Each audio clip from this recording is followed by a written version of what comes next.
Baik, assalamualaikum warahmatullahi wabarakatuh. Shalom, Om Swastiastu, Namo Buddhaya, salam kebajikan, selamat pagi dan salam bahagia buat kita semuanya. Yang pertama, kami mengucapkan terima kasih yang sebesar-besarnya atas kesediaan Bapak Ibu untuk bisa hadir secara langsung dalam acara rilis berita resmi statistik. Yang saya hormati Kepala Biro Perekonomian dan Pembangunan Ibu Syakia Kirti. Terima kasih Bu. Yang saya hormati Kepala Dinas Tenaga Kerja dan Transmigrasi Bapak Mangara Simarmata. Terima kasih kehadirannya. Karena nanti juga Pak Simarmata juga kami undang untuk podcast terkait rilis ketenagakerjaan setelah acara rilis ini. Yang saya hormati Bapak Ibu sekalian dari Biro Administrasi dan Pemerintahan, Bu Dwi dari Diskominfo, dari Dinas Pariwisata, terima kasih, dari Kantor Imigrasi, dari Dinas Kelautan dan Perikanan, dari Kemenko Kanwil DJPB, dari Perum Bulog, dari Disperindak, dari Bank Indonesia, dari Bapenda, Bapeda, dan Bapak Ibu sekalian yang tidak bisa saya sebutkan satu persatu, sekali lagi terima kasih atas kehadirannya. Dan pada acara ini kami ingin menyampaikan berita resmi statistik terkait pertumbuhan ekonomi, kemudian ketenagakerjaan, dan yang ketiga adalah tentang kesetaraan, ketimpangan gender di Provinsi Kepulauan Riau. Bapak Ibu sekalian, di awal bulan pada tanggal 2 Mei kita juga melakukan rilis inflasi dan nilai tukar petani, pariwisata, dan termasuk juga ekspor kegiatan eh, transportasi. Dan pada kali ini kembali kami ingin menyampaikan terkait pertumbuhan ekonomi, ketenagakerjaan, dan ketimpangan gender. Yang pertama, kami ingin menyampaikan bagaimana kondisi pertumbuhan ekonomi Provinsi Kepulauan Riau untuk triwulan 1, Bapak Ibu sekalian, di 2024. Jadi Bapak Ibu, kami selain tahunan, kami juga menyajikan kondisi ekonomi triwulanan. Triwulan 1, triwulan 2, triwulan 3, triwulan 4. Nah, jadi memang baru bisa kita rilis untuk kondisi triwulan 1 di bulan Mei, Bapak Ibu, karena pengumpulan, pengolahannya itu kita lakukan selama di bulan April. Seperti itu. Jadi itu ada time lag selama 1 bulan. Baik. Nah, oleh karena itu, apa sih pertumbuhan ekonomi? Ya, sekali lagi mungkin bisa kami nyampaikan bahwa pertumbuhan ekonomi itu kita ukur dari eh, apa namanya? Kalau tahunan berarti tahun berlaku dibandingkan dengan tahun sebelumnya. Kemudian kalau triwulan ya kita juga bandingin triwulan 1 dibandingkan triwulan 4 di tahun sebelumnya atau triwulan 1 di 2024 kita bandingkan juga dengan kondisi triwulan 1 di tahun 2023 dan begitu polanya Bapak Ibu sekalian. Jadi kita bisa tahu bahwa ada pola ada pola pertumbuhan ekonomi pada setiap triwulan karena terkait dengan kondisi-kondisi yang disebabkan oleh bisa saja oleh karena musim seperti musim panen, kemudian juga apa namanya pencairan anggaran, kemudian juga oleh karena faktor liburan, ya atau perayaan Lebaran dan sebagainya. Seperti itu Bapak Ibu sekalian. Jadi siklusnya atau modelnya memang bisa sama, bisa juga tidak, gitu ya Bapak Ibu sekalian. Nah, oleh karena itu saya akan menyampaikan fenomena perekonomian Kepulauan Riau di triwulan 1. Yang pertama adalah ya itu tadi, di triwulan 1 itu sudah apa namanya? Ada bulan Ramadan, hari raya Imlek, kemudian juga ada Nyepi dan Paskah itu terdapat di Januari Maret atau kita sebut dengan triwulan 1 di 2024 sehingga berdampak pada meningkatnya aktivitas ekonomi ya melalui aktivitas keagamaan dan juga terjadinya kenaikan dalam pengeluaran lembaga keagamaan maupun juga dinamika dalam konsumsi masyarakat akibat kegiatan-kegiatan tersebut. Kemudian juga meningkatnya aktivitas partai politik. ya, karena kita tahu bahwa di bulan triwulan 1 itu ada Pilpres. Nah, jadi kita juga sudah mulai dipengaruhi oleh menjelangnya masa puncak kampanye, pemilu, dan persiapan pilkada 2024, salah satunya adalah aktivitas percetakan, spanduk baliho, dan juga aktivitas dari konsumsi lembaga non-profit dari partai-partai politik. Kemudian juga kita melihat dari realisasi APBN pada triwulan 1 2024 sebagai berikut. Yang pertama, realisasi belanja pegawai turun sebesar 18,39% kalau Q2Q. Q2Q itu artinya kita bandingin triwulan 1 dibandingkan dengan triwulan 4 tahun sebelumnya. Kemudian kalau kita lihat year on year, berarti triwulan 1 2024 dibandingkan dengan triwulan 1 2023 naik sebesar 39,99%. Kemudian, realisasi belanja barang dan jasa menurun sebesar 60,80% untuk Q2Q, tetapi year on year itu meningkat sebesar 63,64%. Realisasi belanja modal turun sebesar 34,35% untuk Q2Q dan meningkat 71,27% year on year. Nah, informasi ini tentu mempengaruhi nanti ke pertumbuhan ekonomi. Kemudian kita lihat dari APBD. Realisasi APBD pada triwulan 1 2024 sebagai berikut. Yang pertama, realisasi belanja pegawai turun 33,09% untuk Q2Q dan meningkat 22,08% apabila year on year. Realisasi belanja barang dan jasa turun sebesar 72,56% Q2Q, meningkat sebesar 15,68% year on year. Realisasi belanja bantuan sosial turun sebesar 85,95% untuk Q2Q dan meningkat sebesar 86,43% untuk year on year. Dan realisasi belanja modal turun sebesar 89,71% Q2Q dan naik sebesar 50,78% untuk year on year. Jadi kondisi APBN dengan kondisi APBD ada yang beberapa sama ya arahnya, ada juga yang berbeda. Selanjutnya adalah adanya peningkatan data realisasi pengadaan semen dan dari Asosiasi Semen Indonesia pada triwulan 1 2024 dibandingkan dengan triwulan 4 2023 turun 8,66%. Kemudian kalau kita lihat year on year ada peningkatan 17,54%. Jadi ini juga menjadi fenomena-fenomena yang kita gunakan untuk melihat data-data yang sudah kita kumpulkan. Artinya fenomena-fenomena ini juga menjadi insight bagi kita di dalam melakukan penghitungan pertumbuhan ekonominya. Seperti itu. Jadi perlu saya informasikan Bapak Ibu sekalian, statistik itu pendekatan. Bapak Ibu sekalian. Jadi kalau ya kita melakukan upaya semaksimal mungkin untuk bagaimana supaya data-data ini lebih akurat. Tetapi untuk yang sempurna hanya Tuhan yang tahu. Seperti itu Bapak Ibu sekalian. Oke, lanjut. Selain data dari Asosiasi Semen Indonesia, kita juga melihat dari realisasi belanja modal bangunan APBD. Yang kalau kita lihat Q2Q menurun 8,66%. Kemudian kalau year on year meningkat 80,85%. Nah, itu kita lihat dari tahun 2023 hingga 2024 juga ada 22 proyek infrastruktur jalan yang akan dilaksanakan di Kota Batam. Ya. Nah, ini juga menjadi informasi ya yang kita gunakan untuk melihat pertumbuhan ekonomi ke depan. Yaitu terdiri dari 5 kegiatan prioritas nasional dan 17 kegiatan prioritas di BP Batam.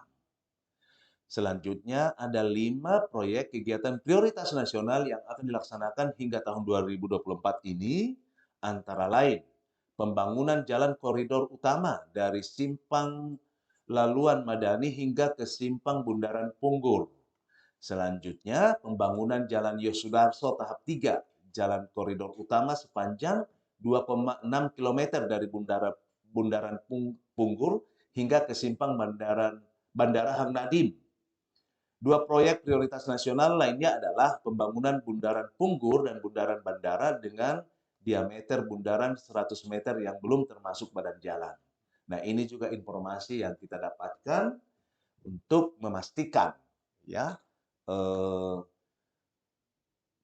pertumbuhan ekonomi di kategori-kategori, khususnya di kategori konstruksi, karena konstruksi ini cukup dominan dalam kontribusi terhadap pertumbuhan ekonomi secara keseluruhan untuk Kepri.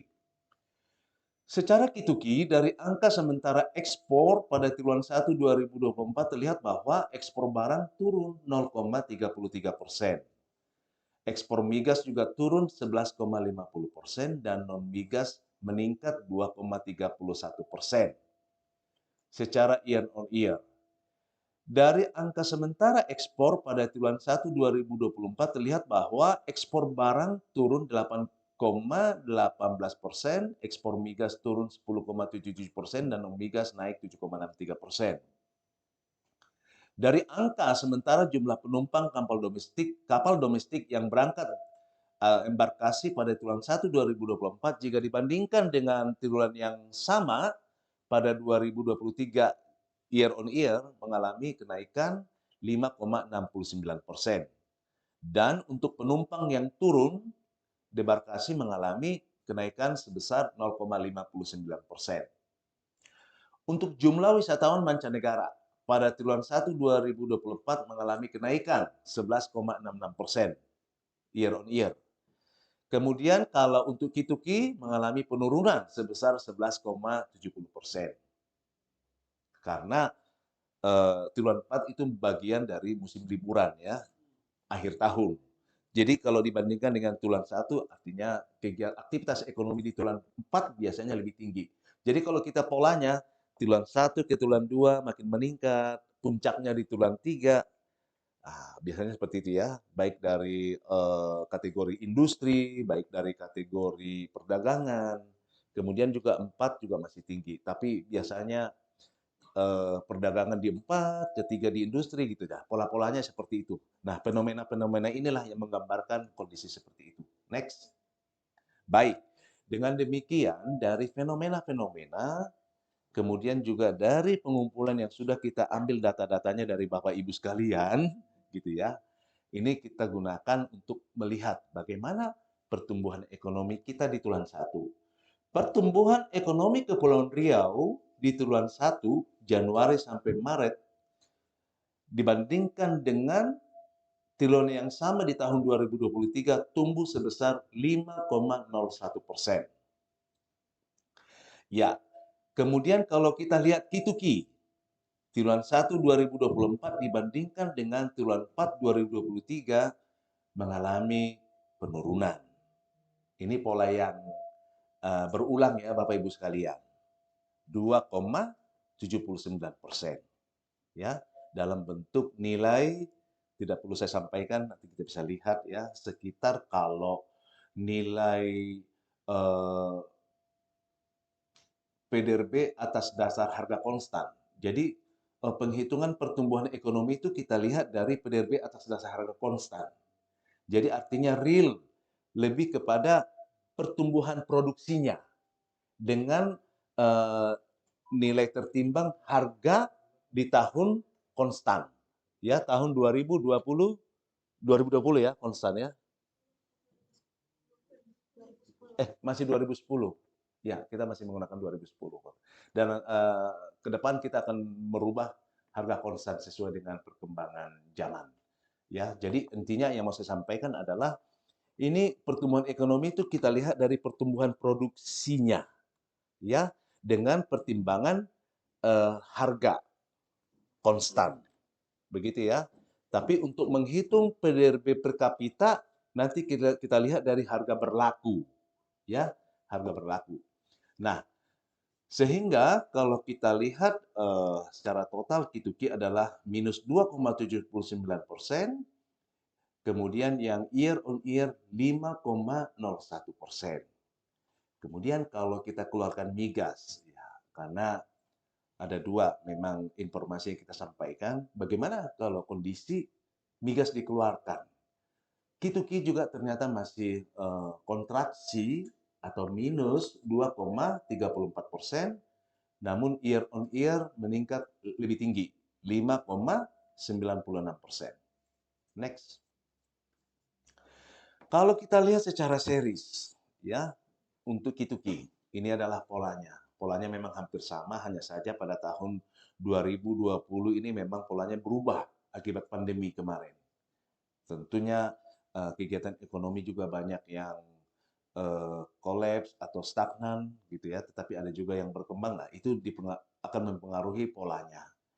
Nah, kemudian ketika mulai 2021 mulai ada pemulihan, 2022, 2023 seperti itu.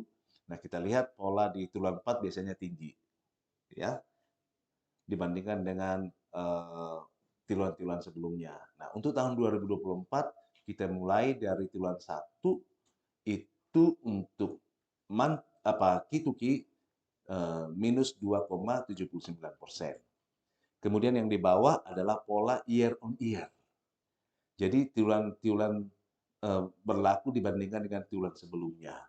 Nah, kita lihat 2020, 2021 masih belum, polanya masih agak belum jelas gitu ya, karena itu tadi pengaruh pandemi kemarin. Tetapi mulai 2022 sudah mulai pulih. Sudah mulai pulih, 2023 sudah mulai konstan gitu ya. Ya, jadi harapan kita gerakan ini menunjukkan adanya gerakan yang semakin jelas gitu ya, pertumbuhannya triwulan per triwulan. Di mana untuk year on year di tahun 2024 tumbuh 5,01%. Ya, next. Baik, kita lihat menurut kategori. Seluruh kegiatan ekonomi yang beratus kegiatan ekonomi ya, kita kelompokkan menjadi kategori industri pengolahan, konstruksi, pertambangan dan penggalian, perdagangan besar dan eceran, pertanian, informasi dan komunikasi, jasa keuangan dan asuransi, kemudian administrasi pemerintahan, kemudian transportasi dan pergudangan, kemudian penyediaan akomodasi dan makan minum, kemudian jasa pendidikan, real estate, kemudian pengadaan listrik, jasa kesehatan, jasa lainnya, pengadaan air, kemudian juga jasa perusahaan. Jadi seluruh kegiatan ekonomi kita kelompokkan dalam kategori ini. Nah, kalau ada yang bertanya, di mana sektor pariwisata? Tidak ada secara khusus pariwisata, karena pariwisata melekat di kategori-kategori yang ada. Nah, dari sini kita lihat bahwa Kepulauan Riau didominasi oleh industri pengolahan. Di triwulan 1, 41,47%. Kemudian yang kedua adalah konstruksi. Ini menunjukkan bahwa Provinsi Kepulauan Riau adalah provinsi yang masih terus melakukan pembangunan, sehingga menduduki urutan kedua terbesar dalam PDRB-nya. Ketiga diikuti oleh pertambangan dan penggalian. Ini yang ada di Anambas, di Natuna, dan juga pertambangan penggalian yang ada di Bintan dan di kabupaten kota yang ada di Kepri. Kemudian perdagangan. Perdagangan ini tentu dicerminkan oleh besarnya kegiatan di industri, konstruksi, dan pertambangan. Sehingga perdagangan ini mengikuti. Selain itu memang Kepri ini adalah kawasan perdagangan karena berada dalam kawasan segitiga emas Asia Tenggara. Kemudian juga ada pertanian. Pertanian, walaupun memang secara nasional kita sangat kecil kontribusinya, tapi untuk Kepri berada pada urutan yang kelima. Ya, dan seterusnya. Nah, kalau kita lihat pertumbuhan, apabila kontribusinya besar gitu ya, dengan pertumbuhan besar itu pasti akan memberikan pertumbuhan ekonomi yang tinggi. Tetapi untuk triwulan 1 2024 di industri pengolahan yang kontribusinya terbesar yaitu sebesar 41,47%, tumbuh 0,10%. dibandingkan triwulan 4, Bapak Ibu. Ini key to key. Dan memberikan andil pertumbuhan yang yang minus 2,79 itu sebesar 0,04%. Konstruksi dengan kontributor kedua terbesar, kontraksi atau minus 8,55% dan memberikan andil pertumbuhan minus 1,79%. Kemudian pertambangan dan penggalian. Ini tidak dipengaruhi musim ya, memang terlihat bahwa kecenderungan dari waktu ke waktu sektor ini memang cenderung menurun ya pertumbuhannya. Itu tumbuh bukan tumbuh ya, berarti menurun ya, 6,61% dan memberikan kontribusi terhadap pertumbuhan ekonomi sebesar minus 0,66%. Kemudian perdagangan besar masih mampu tumbuh 0,65% dan memberikan andil 0,05%. Kemudian informasi dan komunikasi langsung ya, karena saya lihat memberikan kontribusi terbesar terhadap pertumbuhan ekonomi, di mana kontribusi yang 2,78% tumbuh 2,92% dan memberikan andil 0,10%. Nah, inilah Bapak Ibu sekalian, tidak perlu saya sampaikan satu persatu, tapi ini adalah kontribusi terbesar untuk pertumbuhan ekonomi yang ada di Kepulauan Riau. Baik, next kita lihat yang year on year.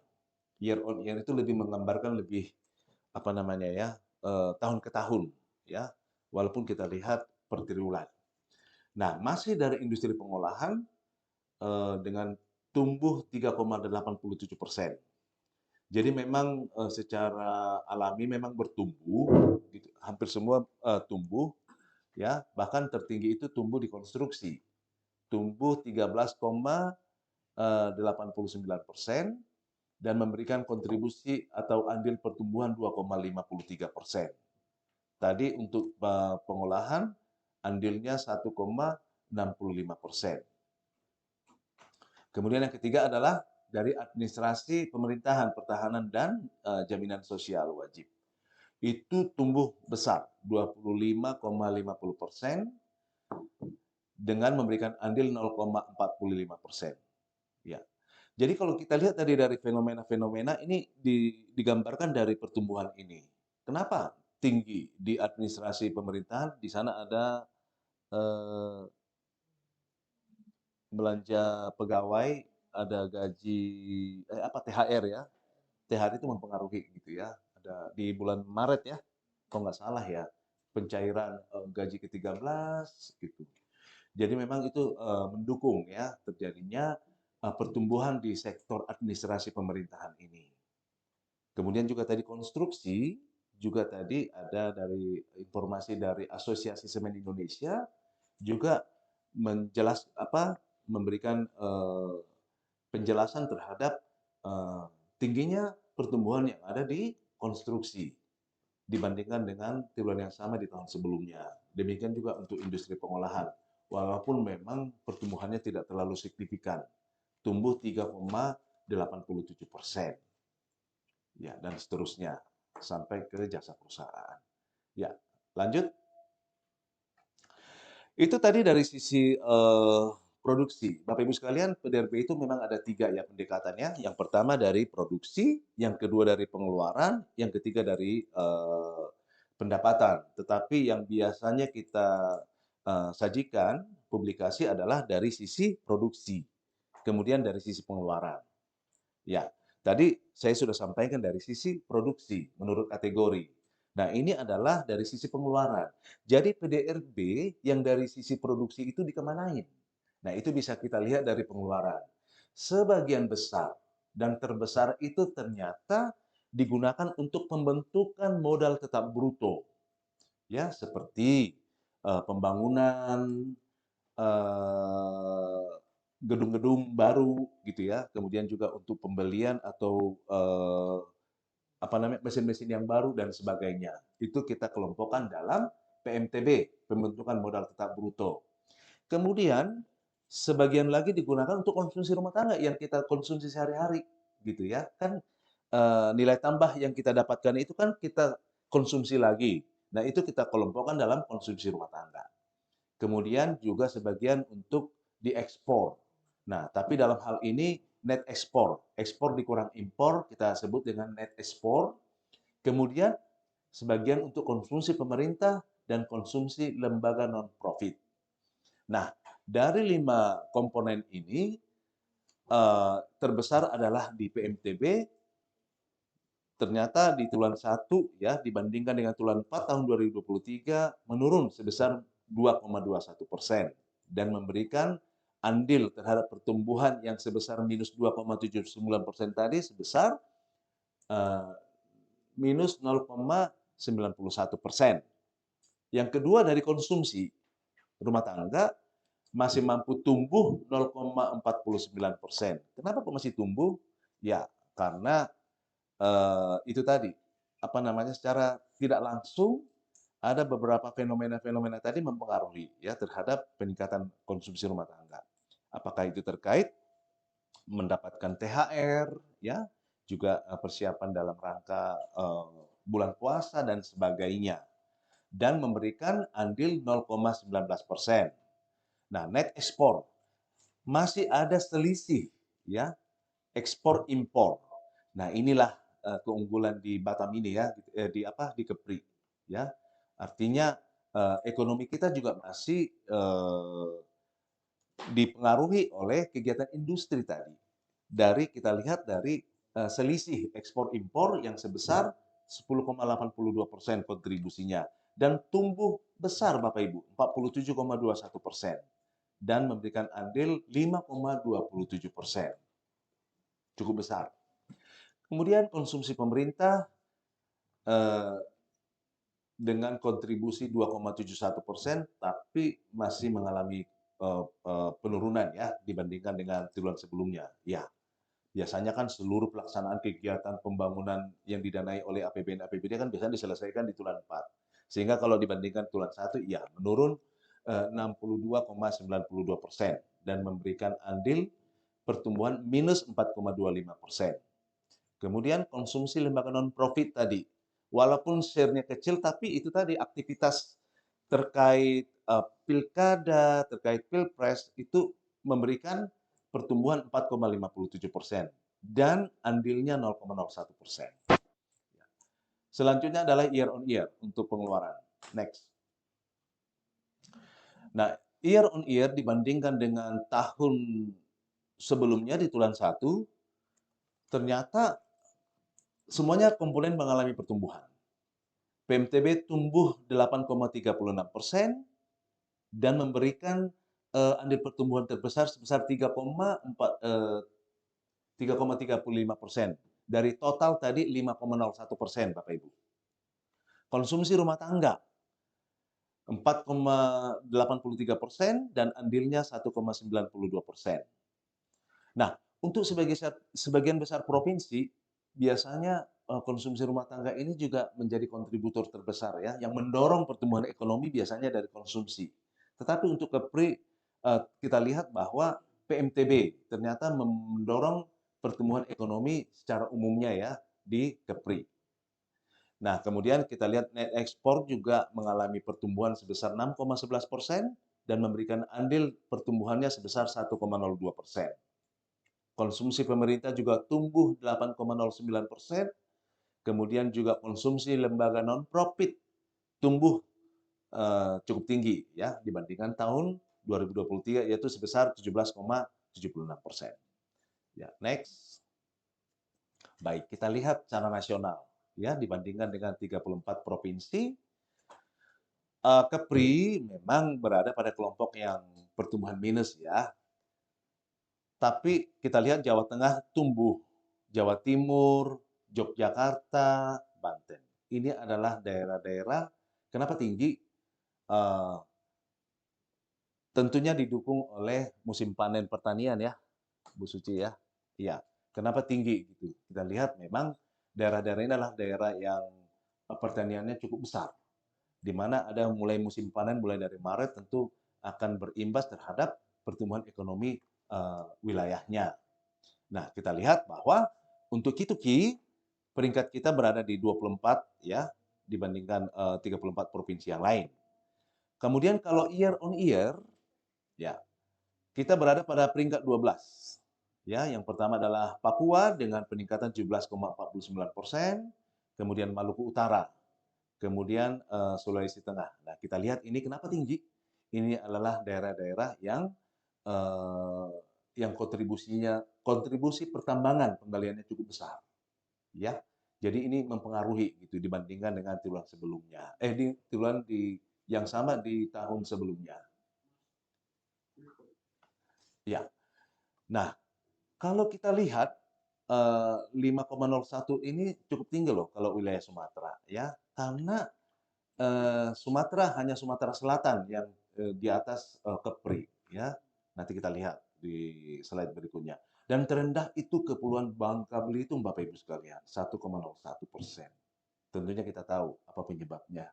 Ini sangat berdampak ya, karena Bangka Belitung itu daerah pertambangan timah. Nah, ini tentu dipengaruhi oleh informasi saat ini. Jadi sangat dipengaruhi. Jadi memang itulah menunjukkan bahwa eh, potensi suatu wilayah, apalagi kalau kontribusinya besar, apabila terganggu, tentu akan mempengaruhi pertumbuhan ekonominya. Seperti itu Bapak Ibu sekalian. Oke, kita lanjut. Nanti bisa di-share nanti soft copy ini.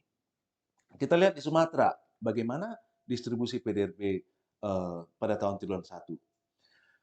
Kepulauan Riau memberikan kontribusi terhadap total ekonomi di Sumatera itu sebesar 7,41%. Tertinggi adalah dari Sumatera Utara 23,68%, kemudian Riau. Sumatera Utara itu kontribusinya pertanian cukup tinggi ya. Di sana ada perkebunan kelapa sawit, ada perkebunan lah, ya, dari sektor perkebunan, selain dari perdagangan dan sebagainya. Riau itu dari pertambangan. Kemudian Sumatera Selatan, ya, selain pertambangan juga perkebunan. Kemudian Lampung perkebunan.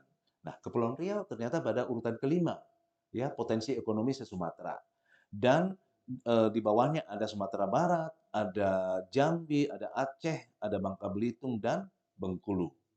Kemudian kalau kita lihat Kituki pertumbuhannya ya beragam ya. Kepri itu di 2,79% dan kita lihat Sumatera Selatan masih tumbuh Kituki 0,02%. Ya, tidak bisa kita jelaskan di sini ya, tapi ya kita bisa bandingkan saja. Kemudian untuk year on year 5,06% untuk Sumatera Selatan tertinggi se-Sumatera, kemudian baru Kepri. Kalau di triwulan 4 kemarin, Kepri itu tertinggi se-Sumatera pertumbuhannya. Nah, dan di triwulan ini juga masih mampu pada posisi kedua. Jadi artinya kinerja ekonomi Kepri tentu masih jauh ya di atas rata-rata provinsi yang ada di Sumatera. Next. Baik, itu adalah kondisi pertumbuhan ekonomi Bapak Ibu sekalian. Kita masuk ke topik yang kedua, ketenagakerjaan Bapak Ibu sekalian. Ya. Baik, dari informasi struktur ketenagakerjaan Kepulauan Riau di Februari 2024. Jadi memang informasi ini kita dapatkan dari kegiatan pengumpulan data melalui Sakernas ya, Survei Ketenagakerjaan Nasional. Di mana di kondisi Februari didapatkan penduduk usia kerja 1.605.000 orang ya. 1.605.000-an orang. Di mana dari penduduk usia kerja itu ada 1.078.000-an yang menjadi angkatan kerja dan 527.000-an yang bukan angkatan kerja. Nah, angkatan kerja itu adalah usia 15 tahun ke atas. Yang bukan angkatan kerja itu adalah ibu-ibu rumah tangga, ya, dan anak-anak usia sekolah, termasuk juga yang tidak bisa melakukan aktivitas oleh karena sakit. Nah, kita lihat dari angkatan kerja itu, kita bagi ada yang bekerja, kemudian ada yang pengangguran. Dari informasi di Februari 2024 itu, yang bekerja itu ada sebanyak 1.003.000-an orang, dan yang pengangguran itu ada 74.000-an orang. Nah, di bekerja itu kita bagi, ada yang bekerja penuh, ada yang bekerja paruh waktu, ada yang setengah pengangguran. Begitu Bapak Ibu sekalian ya. Ya, kebetulan Pak Kadis ada di sini, bisa lebih menjelaskan nanti mungkin di podcast atau di kesempatan ini kalau memungkinkan. Karakteristik penduduk pekerja penuh itu ada 785 ribuan orang, kemudian yang paruh waktu itu ada 166 ribuan orang, dan yang setengah pengangguran 51 ribuan orang. Keterangannya ada di bawah, nanti bisa kita baca. Ya, next. Nah, dari angka-angka tersebut kita lihat TPAK, tingkat partisipasi angkatan kerja, itu untuk Februari 2024 sebesar 67,14%. Dan menurun ya dibandingkan dengan Februari 2023 yang sebesar 67,29%. Bapak Ibu sekalian, ada dua memang titik informasi dalam satu tahun di Februari dan Agustus. Sehingga kita bisa membandingkan supaya lebih wajar gitu ya. Kita hanya bandingkan yang apple to apple lah ya, yang Februari ke Februari ya, karena memang kondisi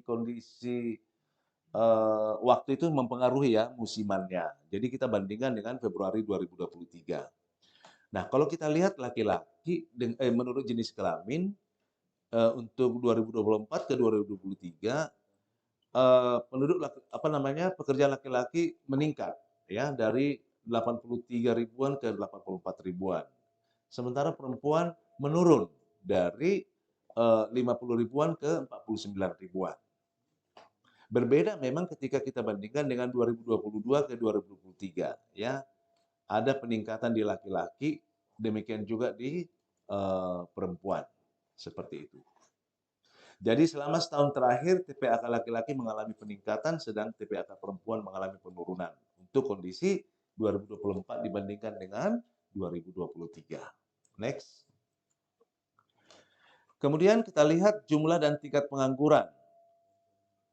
Ya, jadi untuk pengangguran menurun di Februari 2024 dibandingkan dari Februari 2023. Kalau di Februari 2023 tingkat pengangguran terbukanya 7,61%.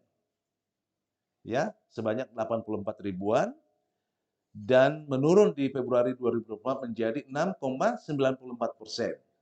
Menurun sekitar 10 ribuan orang dari 84 ribuan ke 74 ribuan. Kemudian kita lihat menurut jenis kelamin. Menurut jenis kelamin, pengangguran di laki-laki juga mengalami penurunan ya dari 7,79% ke 7,17%. Kemudian yang untuk perempuan juga mengalami penurunan dari 7,29% di Februari 2023 menjadi 6,53% di Februari 2024. Kemudian kalau kita melihat wilayah di perkotaan maupun pedesaan, di perkotaan menurun dari 7,90% ke 7,06%, tetapi di pedesaan meningkat Bapak Ibu ternyata ya penganggurannya 4,71 ke 5,73%. Nah, tentu ini memang ada penjelasan ya kenapa di pedesaan meningkat pengangguran. Ini terkait memang ke pertanian atau ke pertanian ya, termasuk ke nelayan. Nelayan itu termasuk dalam kelompok pertanian juga. Seperti itu Bapak Ibu sekalian. Jadi dipengaruhi oleh musim, angin kuat dan sebagainya. Ya, next. Kemudian kalau kita lihat penyerapan tenaga kerja menurut lapangan pekerjaan. Ternyata sektor pertanian paling banyak menyerap tenaga kerja untuk KEPRI. Di mana kita bandingin dari Februari 2023 ke Februari 2024 ya. Kalau kita lihat eh, untuk industri pengolahan, ya, industri pengolahan dari 27 ribuan menurun menjadi 21 ribuan, 21,73. Saya sebutkan dalam ribuan ya, 27,42 menjadi 21,73. Jadi ada penurunan sekitar 5, sekian persen. Ya. Oh, persentase ya. Oh, distribusi penduduk, maaf, maaf. Distribusi penduduk yang bekerja ya, itu dari industri pengolahan turun dari 27,42 di Februari 2023 menurun sebesar 5, sekian persen menjadi 21,73. Bisa dibesarkan sedikit? Ya. Nah, oke, lanjutlah kalau memang agak susah. Ya. Baik. Kemudian diikuti oleh perdagangan, akomodasi dan makan minum. Kalau di perdagangan menurun juga ternyata ya 1, berapa itu ya? 39%. Namun di sektor atau kategori akomodasi dan makan minum meningkat ya, termasuk juga di pemerintahan, konstruksi, pertanian dan pendidikan ya. Kayaknya ada yang salah tadi saya sebut ya, bahwa sektor yang paling banyak menyerap tenaga kerja itu berarti di sektor industri pengolahan ya, bukan di pertanian. Maaf, maaf. Ya, dari sini kita bisa lihat bahwa ini adalah sektor-sektor yang paling banyak menyerap itu berarti di industri pengolahan, perdagangan, akomodasi, diikuti oleh uh, pemerintahan, konstruksi, kemudian pertanian, pendidikan dan seterusnya. Ya, baik. Jadi ini kita lihat ada yang memang menurun, ada juga yang meningkat ya dalam penyerapan tenaga kerja menurut kategori. Nah, kemudian selama Februari 2023 ke Februari 2024, lapangan usaha jasa pendidikan, pertanian, dan administrasi pemerintahan menjadi 3 sektor dengan peningkatan persentase tertinggi. Ya, masing-masing 2,31%. Kemudian untuk 2,18% dan 1,71%. Ya. Next. Status pekerjaan utamanya di kondisi Februari 2024, 63,38% adalah di kategori buruh, karyawan atau pegawai dari total ya, total penduduk yang bekerja. Dan meningkat kalau year on year itu 0,77%. Kemudian yang berusaha sendiri 16,86%, yang tumbuh 1,78%. Kategori selanjutnya adalah berusaha dibantu buruh tidak tetap. Nah, ini distribusinya sebesar 7,05%, namun di Februari 2024 ini menurun 0,44%. Kemudian pekerja keluarga tidak dibayar, berusaha dibantu oleh buruh tetap, tumbuh 0,71% dan 0,46%. Kemudian juga pekerja bebas di non pertanian dengan distribusi penduduk yang bekerja terhadap total yang bekerja itu 2,79%, tumbuh 1,11%. Nah, kemudian pekerja bebas di pertanian itu ada 0,82%, menurun di Februari 2024 ini sebesar 4,40%. Kemudian kalau kita lihat proporsi pekerja formal dan informal di Februari 2023 ke 2024. Untuk yang formal menurun dari 71,64%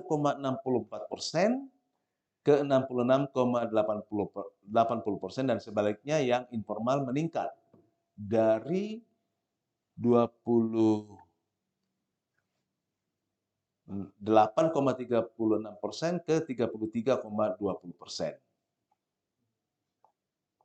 Ya, jadi proporsi penduduk yang bekerja pada kegiatan informal mengalami peningkatan, utamanya didorong oleh meningkatnya pekerja dengan status berusaha sendiri. Ya. Next. Baik, kita lihat dari jam kerja penduduk bekerja. Jadi dalam survei kita juga akan tanyakan jam bekerjanya. Proporsi pekerja penuh mengalami penurunan selama periode Februari 2023 ke Februari 2024. Kita lihat dari tren pekerja penuhnya, ya. Kalau di Februari 2023 itu yang pekerja penuhnya 81,53%, kemudian menurun menjadi 78,28% di Februari 2024. Ada penurunan proporsi pekerja penuh, ya. Kemudian kita lihat tingkat setengah pengangguran mengalami peningkatan, gitu ya, dari 3,78% ke 5,12%.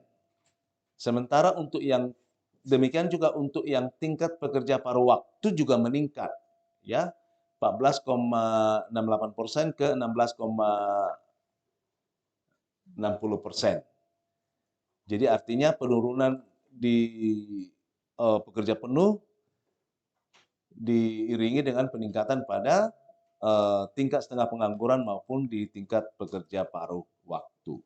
Di mana kalau di yang lebih besar jam kerja dari 35 jam per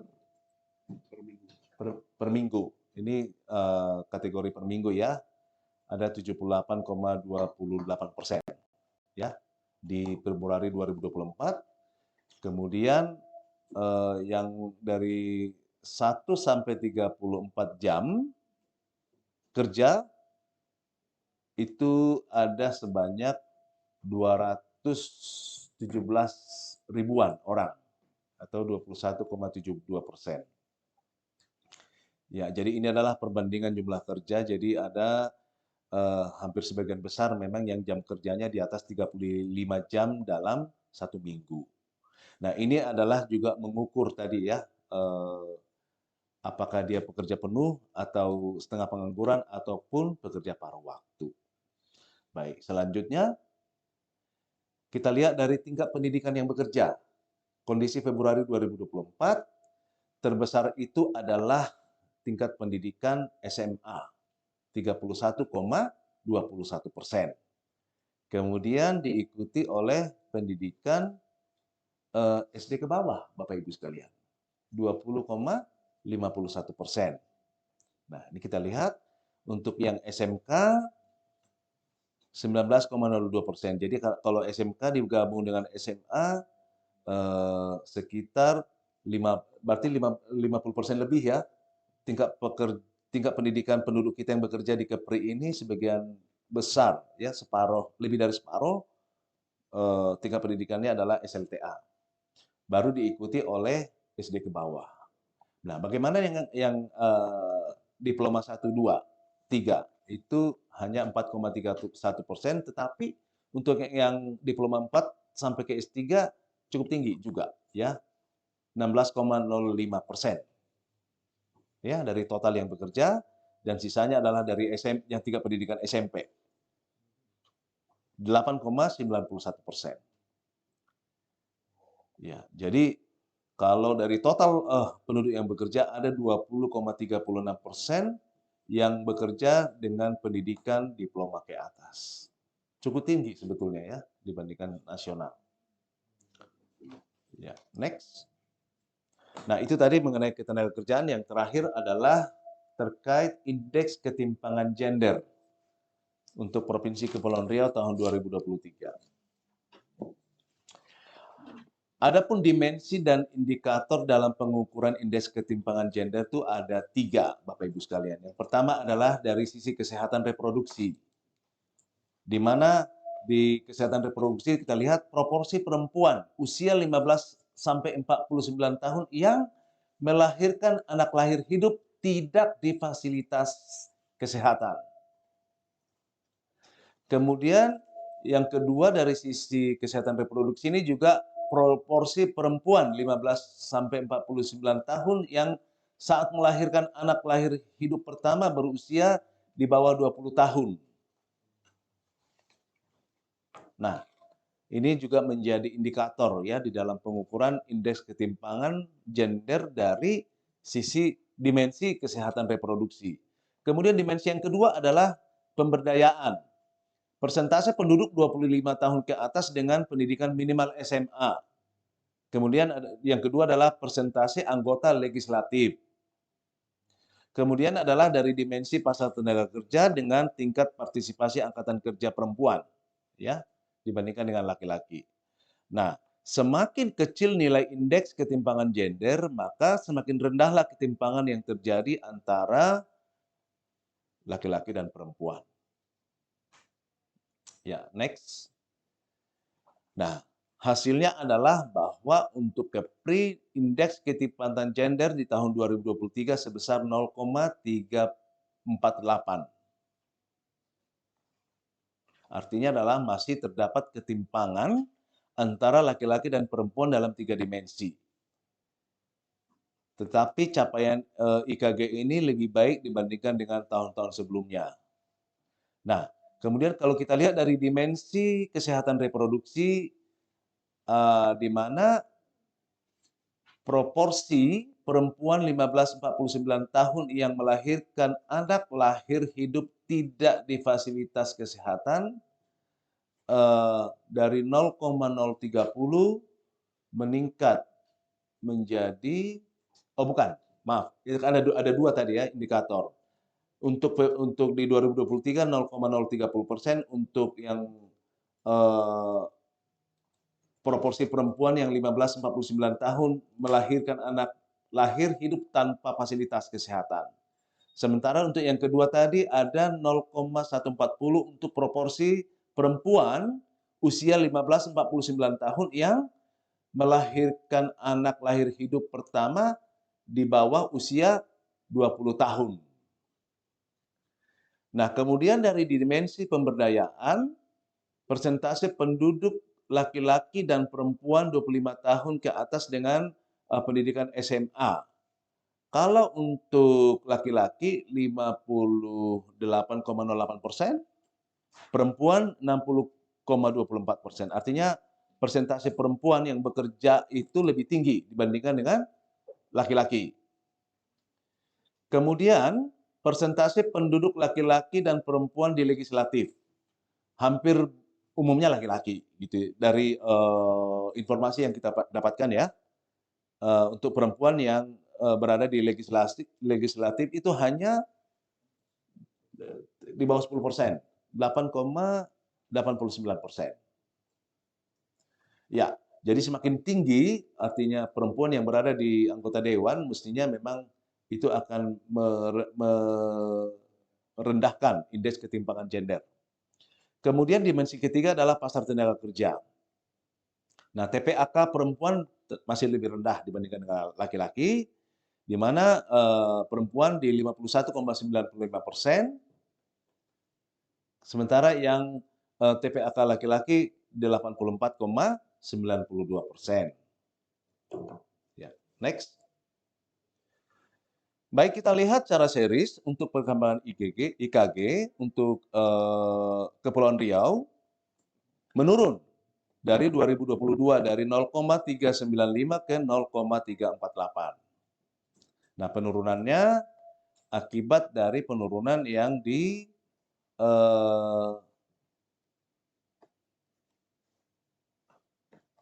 perkembangan dimensi kesehatan reproduksi, ya, yang